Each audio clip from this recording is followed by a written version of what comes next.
వర్క్కి సెంటర్ చూసి జాయిన్ చేసుకోవాలి. కరెక్ట్ వర్క్ సెంటర్ చూసుకోవాలి, ఎందుకంటే వర్క్ అటు ఇటుగా అవుతుంది. హ్యాండ్స్ స్టిచ్ చేసేటప్పుడు పర్ఫెక్ట్గా సెంటర్ చూసుకొని పెట్టుకోవాలి.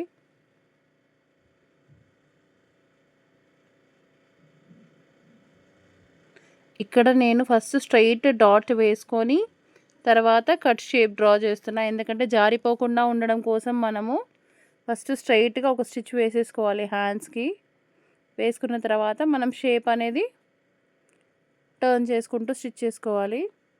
అప్పుడు చిన్న చిన్న కట్స్ ఇవ్వాలి.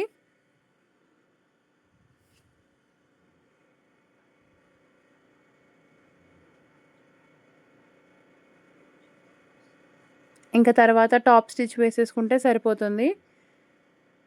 ఇటుపక్క అటుపక్క 2 ఇంచెస్ కట్స్ మనకి జాయింట్స్ వేసుకోవాలి. ఎక్స్ట్రా అంతా కట్ చేసేస్తున్నాను. ఇది కూడా సేమ్ సెకండ్ హ్యాండ్ కూడా అలానే కట్ వర్క్ ఇచ్చేసి, మీకు ఇది వీడియో ఫాస్ట్ మోడ్లో పెట్టాము కాబట్టి స్పీడ్గా కనిపిస్తుంది. జాగ్రత్తగా స్టిచ్ చేసుకోవాలి ఆ కర్వ్స్ దగ్గర.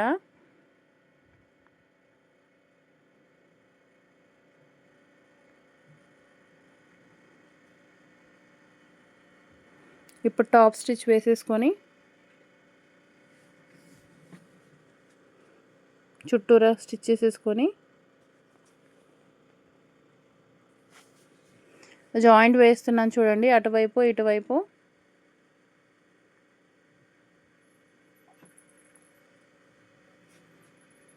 టాప్ స్టిచ్ వేసేసుకోవాలి ఇటుపక్క కూడా.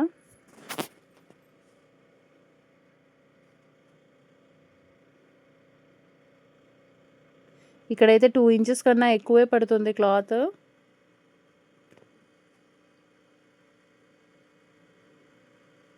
ఓకే అండి, జాయింట్స్ వేయడం అయిపోయింది. వీడియో నచ్చితే లైక్ చేయండి. Thank you.